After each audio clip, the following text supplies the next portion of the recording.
Tonight, we stay up late with Alan Godfrey, a Yorkshire constable who drove the same valley roads for years, until one November morning, a shape stood over the road ahead. His radio went dead in his hand, and 20 minutes of his life went missing and never came back. This is the High Strangeness Sleep Society.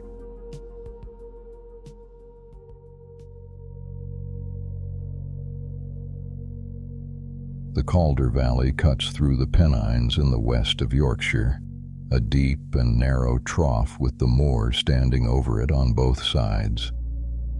The road follows the river along the bottom, past mills and dark stone terraces, past dry stone walls that climb the hillsides in a grid older than anyone living. In the early hours, the mist settles into the bottom of the valley and does not lift, and the towns along it, Hebden Bridge, Mytholmroyd, Todmorden at the western end, go quiet in the way that only steep places go quiet, with the hills holding the silence in. It is a beautiful part of the country, and a closed-in one. A person can live a whole life in a valley like that and feel they know every bend of it. Alan Godfrey did know every bend of it. He was a constable in Todmorden at the end of the 1970s, a working policeman in a small mill town, and the town and the roads around it were his to walk and drive on the long night shifts. He was not a man with any particular interest in the strange. He had joined the police to do an ordinary and useful job, and he did it. The calls about the pubs at closing, the break-ins, the stray livestock on the roads, the small troubles of a small town in the dark. His trade was the plain one of writing things down. Who and what and where and when in a notebook, in a hand a court could read later.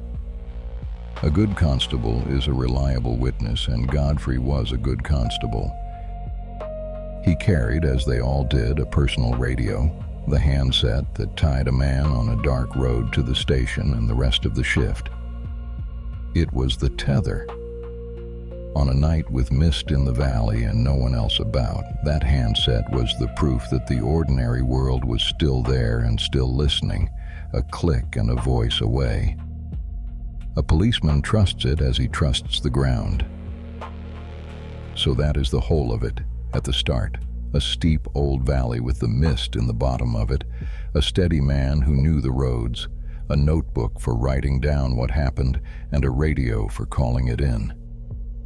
Nothing in that arrangement suggested there would ever be a night the notebook could not hold, or a morning the radio would not answer.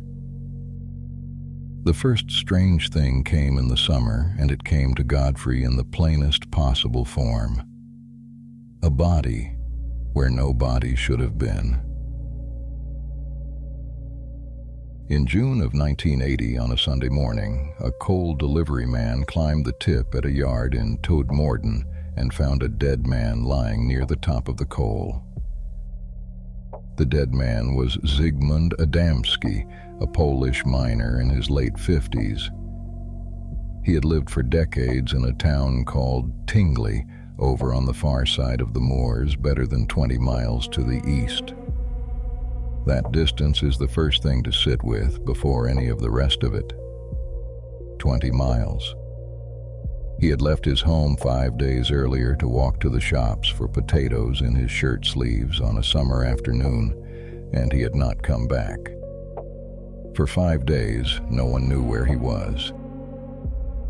Then he was here, on the coal in Todmorden, in a town he had no reason to visit and may never have seen in his life.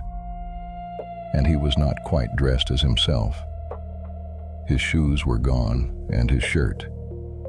Someone, at some point in those 5 missing days, appeared to have stripped his outer clothes and put him back into a set that was partly not his own, and to have given him a rough, clumsy shave. A man walks out for potatoes and comes back 5 days later dead, 20 miles from home, in clothes that are not entirely his, shaved by a hand that was not his own. Godfrey was among the officers called to the yard. What went into the file was this. Zigmund Adamski, aged 56, of Tingley, missing 5 days, found dead on the 11th of June 1980 on a coal tip in Todmorden, more than 20 miles from home. Cause of death recorded as heart failure. And then the detail the file could not dispose of. On the back of his neck and the crown of his head were burns, not fresh, judged to be a day or two old at the time he died. Over the burns, someone had smeared an ointment. Samples went to a Home Office laboratory, and the laboratory could not say what it was. The coroner, in the end, could not say how Adamski came to be where he lay, or who had tended those burns, or what the salve was, and recorded an open verdict. An open verdict is the law's honest shrug, the finding a careful system reaches when the evidence runs out before the answer does, a way of writing down that a thing happened and cannot be explained, and closing the folder without pretending otherwise. There was no sign of violence beyond the burns, no clear cause, no account that fit all the facts at once. Godfrey filed his part of it and went back on shift. The Adamski case belonged to other men and other departments, and over the following weeks it settled into the drawer where a police force keeps the things it cannot close, not forgotten exactly, but set down. A strange summer death in a mill town. New reports came in and pushed the old ones back. Fresh pages filled in the notebooks. The Adamski file moved further into the cabinet, behind the more recent trouble of a working town. 5 months later, in the last dark week of November, Godfrey was on the night shift again, out on Burnley Road at the edge of town, looking for something entirely commonplace. It was the 28th of November, 1980, and it was nearly the end of the shift. 5 in the morning is its own country. The town was asleep and the valley dark, and the mist had settled into the bottom of it as it did on cold nights, so that the few street lamps stood in soft rings. Inside the car it was warm and close, the heater ticking over, the engine idling low. Condensation crept up the inside of the windscreen, and Godfrey wiped a patch of it clear with the back of a glove. The dashboard laid its faint green glow across his hands. The set on the dash muttered its small night sounds, the traffic of a sleeping town. It was the hour when a shift stops being work and becomes only waiting. The last hour, the cold and empty one, when the body wants its bed and the mind runs a little loose. He was out on Burnley Road, the road that runs toward the edge of Todmorden, and he was there for a dull reason. The accounts differ a little on which dull reason, whether it was cattle reported loose on a housing estate or a check for stolen vehicles, and it hardly matters because it was the kind of small routine errand that fills the last hour of a night shift everywhere. He was tired and wanting the end of it, driving a stretch of road he had covered 100 times. There was nothing to the start of it, no dramatic doorway, only a police car, a familiar road, a cold morning, a man near the end of his work. Godfrey said so himself afterward again and again, that he had not been thinking of anything out of the way, that he had no interest in flying saucers, that he was only finishing his rounds and wanting his bed. Then there was something on the road ahead. At first he barely took it for a problem at all. A vehicle stopped where a vehicle should not be. Someone parked badly at the edge of town.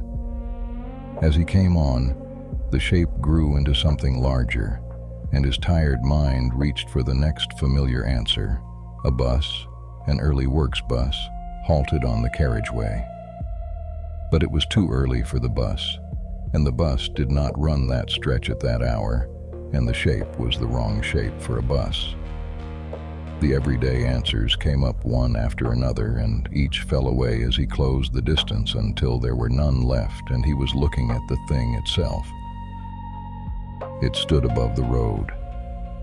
Broad and, as he later described it, diamond-shaped, wider than the carriageway, it hung a few feet above the surface with its lower half seeming to turn. This was not a bus, and not anything he had a word for, sitting there in the mist in the last dark of the morning, filling the road he knew every bend of. And Godfrey did the thing his training told him to do with anything unusual on his patch. He reached for the radio to call it in. He picked up the handset to report the object, and the radio would not work. Both of his radios would not work, the personal set and the car's. He tried to raise the station, and there was nothing, not static and not a voice, only the dead weight of a thing that had always worked before and now did not. The tether to the ordinary world, the click and a voice that had made every empty road survivable, was simply gone. He was alone on Burnley Road, with a shape hanging over the carriageway, and no way to tell anyone that he was. It is worth stating the bare record once plainly, as a duty officer would enter it. On the 28th of November, 1980, at about 5 in the morning, Police Constable Alan Godfrey was on duty in Todmorden, in the Calder Valley of West Yorkshire, driving a familiar stretch of Burnley Road at the edge of town. Ahead of him, above the road, stood a broad, diamond-shaped object, wider than the carriageway, its lower section appearing to rotate, hanging a few feet above the surface. He attempted to report it by radio, and neither of his radios would function. The next thing he was aware of, he was farther along the road, still driving, with a period of time he could not account for, something on the order of 20 minutes gone from the night. His left boot was split. That is the record as it was filed.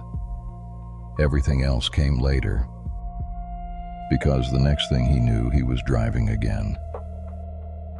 There had been the shape over the road and the dead radio in his hand, and then, with no seam he could feel, no sense of a gap as it happened, he was farther down Burnley Road, the car moving under him, the road ahead empty, the object gone.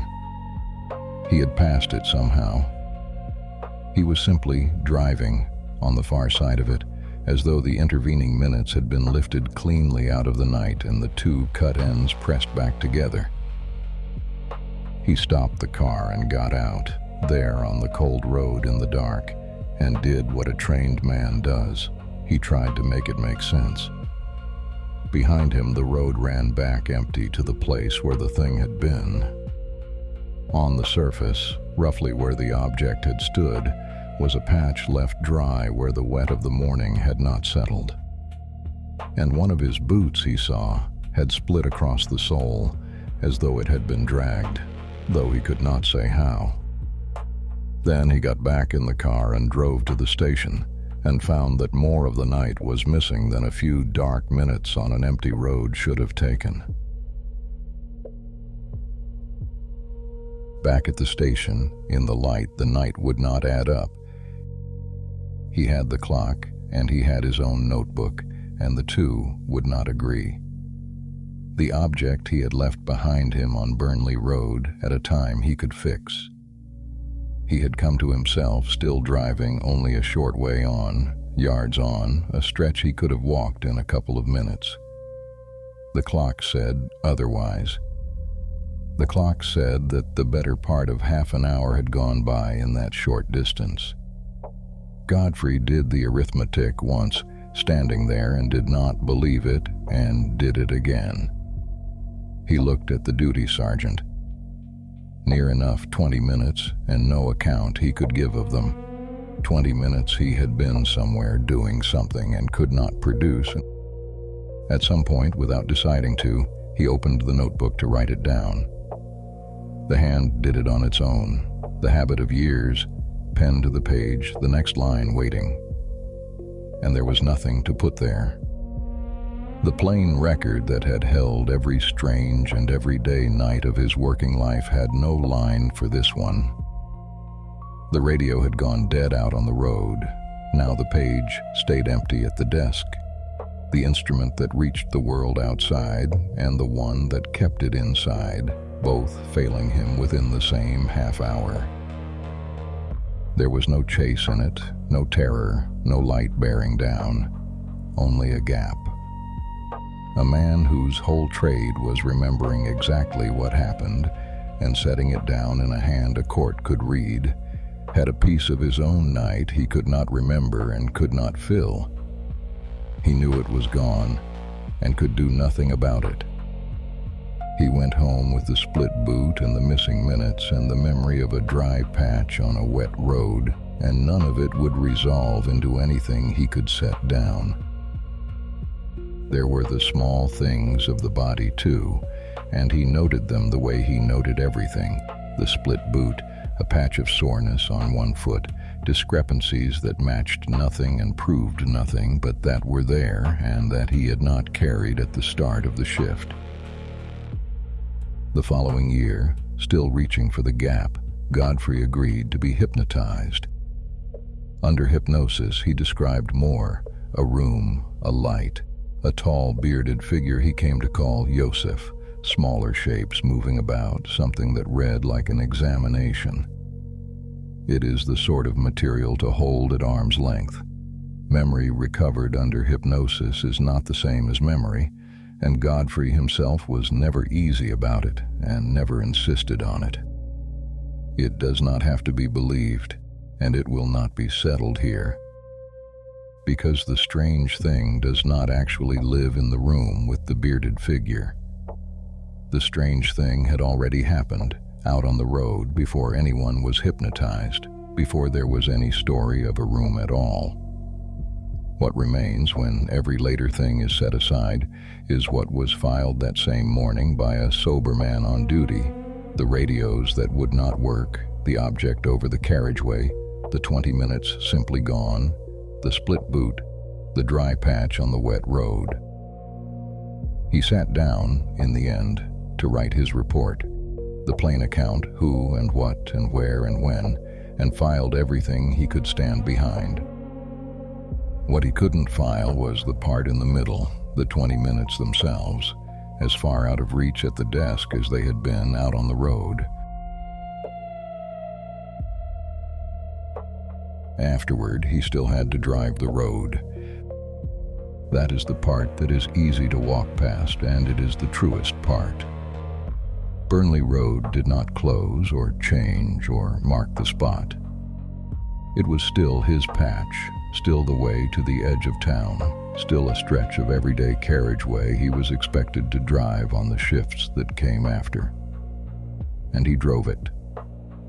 A man who had lost 20 minutes on that road went back to work and passed the place again and again, in daylight and in the dark, with the mist down in the valley bottom as it always was, and nothing ever happened there again.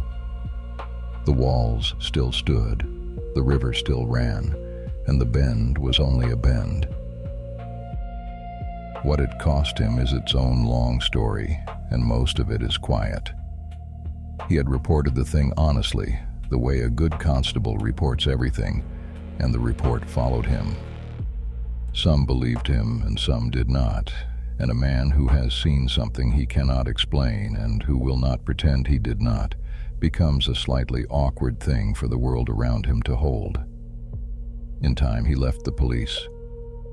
He carried the 28th of November with him for the rest of his life and told it, when he told it, plainly, without ever growing it in the telling or reaching for the word that would have made it more than it was. He never got the minutes back. That is the ending, if an open story has an ending. Not a craft explained, not a room proved or disproved, not a verdict. Only a man with a gap in one night that never filled, and a notebook with a stretch he could not write. A few miles off, and a few months before, there had been the man on the coal. People have tried ever since to make the two into a single story: the death in June And the encounter in November, the burns no one could explain and the minutes no one could account for, laid down in the same small valley within half a year. Perhaps they belong together.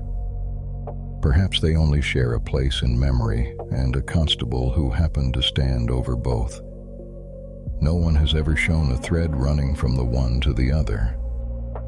They sit side by side, the way two unexplained things can sit side by side in the same few miles, and refuse the pair of them to close. And the radio. Go back to the radio, the plain black handset that ties a man on a dark road to the rest of the world. That is the object to hold on to more than the shape over the carriageway, because everyone has raised a phone or a receiver and heard the line go dead and felt for one small moment the ordinary world stop answering. That is all it was, at the center of it. A policeman raised his radio to call in something strange, and the world did not pick up.